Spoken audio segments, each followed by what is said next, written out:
Welcome to KT Quick Reviews, where I play a game for about an hour or so and tell you about it. Insert reedy voice saying, "You can't make a 10-minute video about Starfield. Did you even play it for 100 hours? It only gets good after 40. Well, for starters, this video will probably be longer than 10 minutes because I've got a bit to say. Have I potentially played long enough to have an opinion? Probably not. Do I have one anyway? Yes.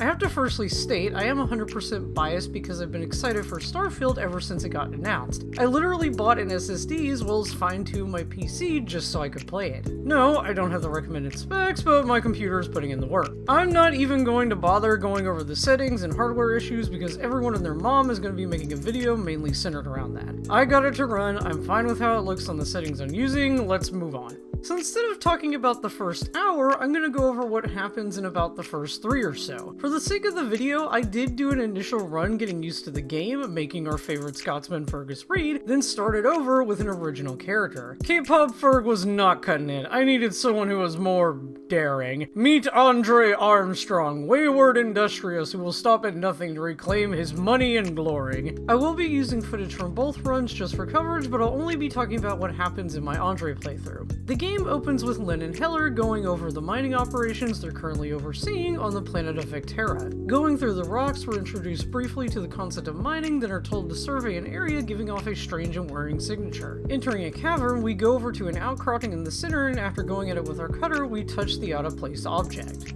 Lights flash, music rings in our ears, and we black out. Eventually waking up, Heller and Lynn looking over us. Just gonna add this little tidbit here before we move on. I have a lot of experience with Fallout, but not Elder Scrolls, so that should give you guys an idea of how my brain sort of works when it comes to Bethesda games. This is where the character creation happens. Like I said, when I originally played, I made Fergus Reid, making him a pilot, then created Andre, opting for the industrialist instead. So what does that mean exactly? In Starfield, after creating your character, you can choose your background, each one unlocking 3 skills from the start. With the industrialist, you get persuasion. This gives you better chances during certain kinds of conversations, security, which affects the lockpicking system, then research methods. This reduces the cost of researching and crafting. These are basically all the passive skills I focused on primarily in Fallout 4, so it was fitting due to the familiarity.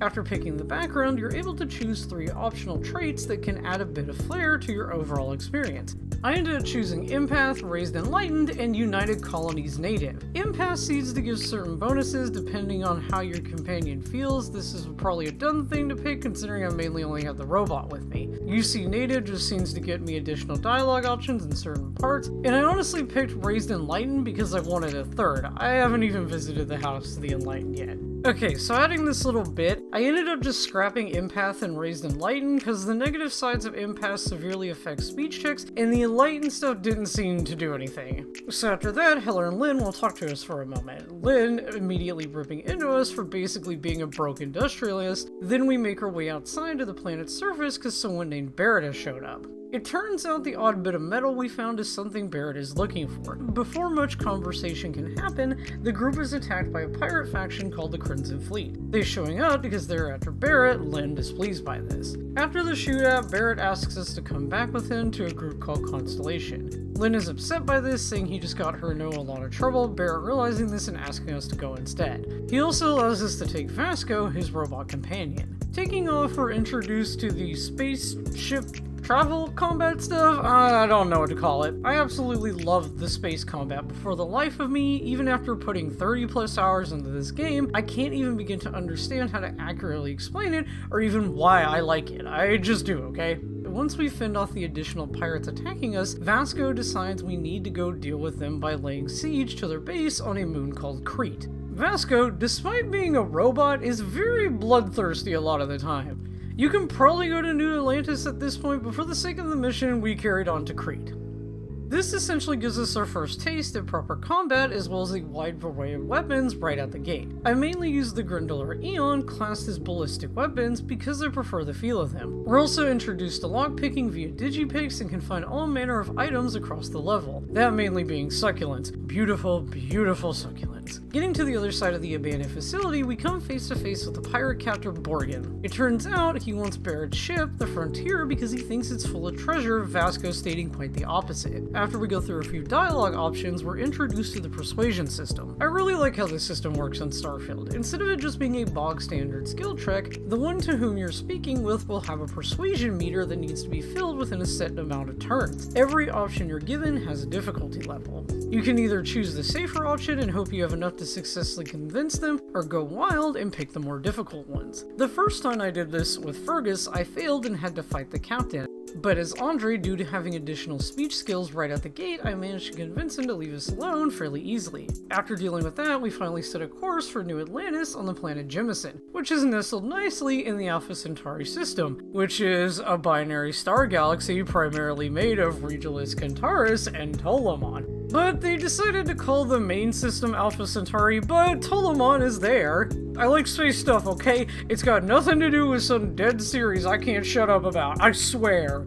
Landing in the bustling city of New Atlantis, Vasco tells us to head to the lodge where we can deliver the artifact. I still don't know if this is the you can do whatever you want section, but for the sake of time, I just kept on the main quest line. Oh, but I did pick up some duds first. You gotta look good on a first date. Heading off to the lodge, we enter using Barrett's Fitbit, then are introduced to a small collection of characters. After they speak for a moment, Sarah will walk up to us. She asks us who we are and what happened. We can either lie or tell the truth. She'll then confirm with Vasco. There's a bit more discussion, then we're asked to place the artifact on the table in the center of the room. It reacts with the other two, and this happens. I don't know what it is, but everyone's excited about it. So I'm not going to go over in length at who all these people are, but I feel it's only appropriate to introduce the current members of Constellation we can encounter. Sarah is the leader, so to speak, the one who primarily runs the operation so as to keep it alive. The young lady is Noelle, someone to whom I unfortunately don't know enough about yet. The same with the younger gentleman, Matteo. I did talk to them, but for the life of me, I can't remember any of it. But they're nice enough characters. Then, lastly, we have, oh my, who are you, sir? Walter? Well, hello, Walter.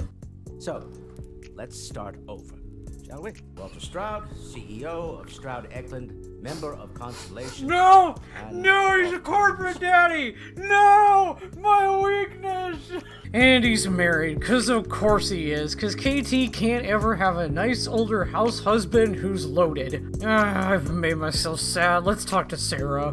Talking to Sarah once more will sort of kick off the main quest lines for Constellation. Sarah tells us we need to go to Mast and talk to a gentleman named Tuala. They have a bit of banter and then get to the point on why we are here. Getting word of a guy named Noara having something similar to an artifact, Tuala tells us he's most likely in Sidonia in the Sol system. We all get back to the frontier, then head for Mars. Landing on the red planet, we go to the underground city and speak to a man at the bar near the entrance. After a little persuasion, we find out that Moara has a patrol route taking into Venus. So the first time I did this, I went to Venus, got the lead, then went to an abandoned star yard near the moon. I stopped my Fergus playthrough there, so I never actually got to run around in the star yard. But in my Andre game, because I had a little more understanding of how traveling worked, I decided to just mess around a bit and go to Neptune instead. And oh hey, there's Moara. So I don't actually know if this is where he always is, or if I just got lucky, but hey, it was a nice surprise. Before we get close, the ship starts firing upon us. Moara tells them that the ship is out of his control, Sarah chiming in that we need to disable the engines in order to board it. Doing so, we then confront Moara to make sure he's not actually against us,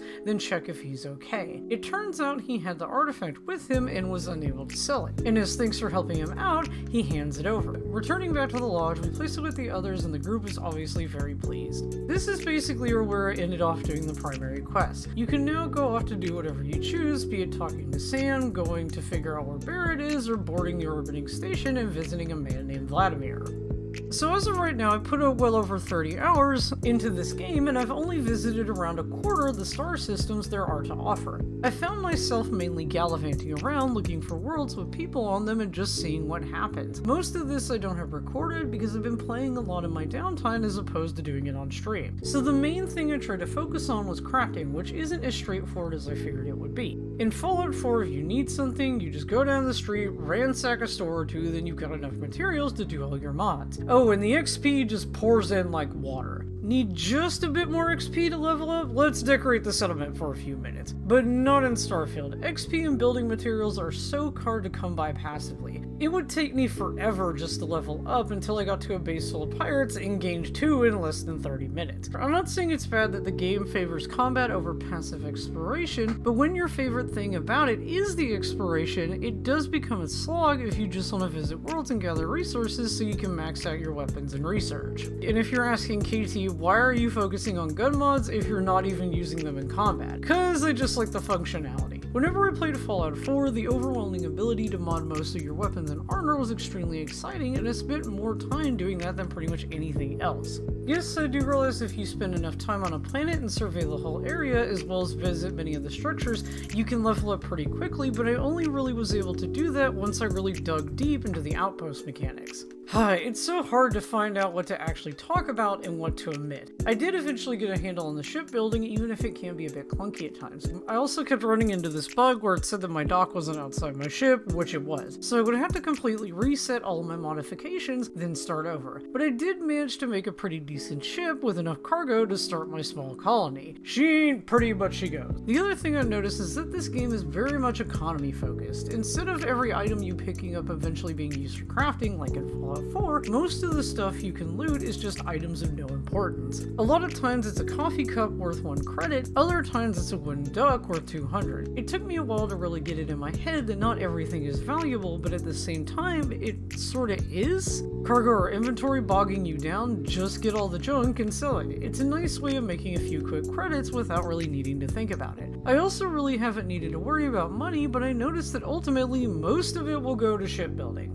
I've had to buy resources from time to time and a few clothing items here and there, but if you've done enough exploring, you'll come across so many suit parts and weapons that you won't ever need to buy them. This game has a fairly plentiful loot system. I ended up running across legendary drops pretty frequently. Oh god, what else? Oh god, I get a headache when I think about playing this game. It took me until 30 hours to just get to the additional power system. I'm sure I could go on forever about all the little features, but I really need to end this video before it gets too long and rambly. Is the game perfect? No, of course not. Do I think it's a masterpiece? By my standards, yes. I have a few complaints, but overall, I can't even be mad or let them hinder me. This game, despite having the Bethesda flair, is one of a kind. You can say all you want that it's just Skyrim or Fallout in space, but Starfield really does have its own soul and personality. If I managed to put nearly 200 hours into Fallout 4, I can't even imagine how many I'm gonna put into Starfield. Due to my love of space exploration and astronomy as a whole, I can't even begin to describe to people how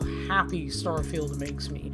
Every time I boot up this game, a massive grin cuts across my face because I don't know if I'm just gonna go planet hopping, help out a star system of farmers, or end up finding out the galaxy from a monstrous threat. Will I ever make a longer video on this game? I don't know. I can't even figure out how to talk about linear RPGs, let alone this titan of an experience. My brain goes numb even trying to remember what planets have titanium on them. How am I supposed to compartmentalize all this into a cohesive narrative? And hey, if anyone from Bethesda ever sees this, I need 2 things in Starfield. I need a notes app or some kind of tag system that I can tag planets and resources on them. Oh, and please add a log so I can see where I've been. Having to scour literal hundreds of worlds because I forgot where I found tungsten is a nightmare. Pluto is a great planet for resources, by the way. I really like Pluto. Oh god, I'm gonna go lay down. Thank you all so much for watching, and if you like this kind of content or even long form videos, please be sure to subscribe, and if you want to help me out in other ways, I also have a Patreon. I'll see you all in the next video.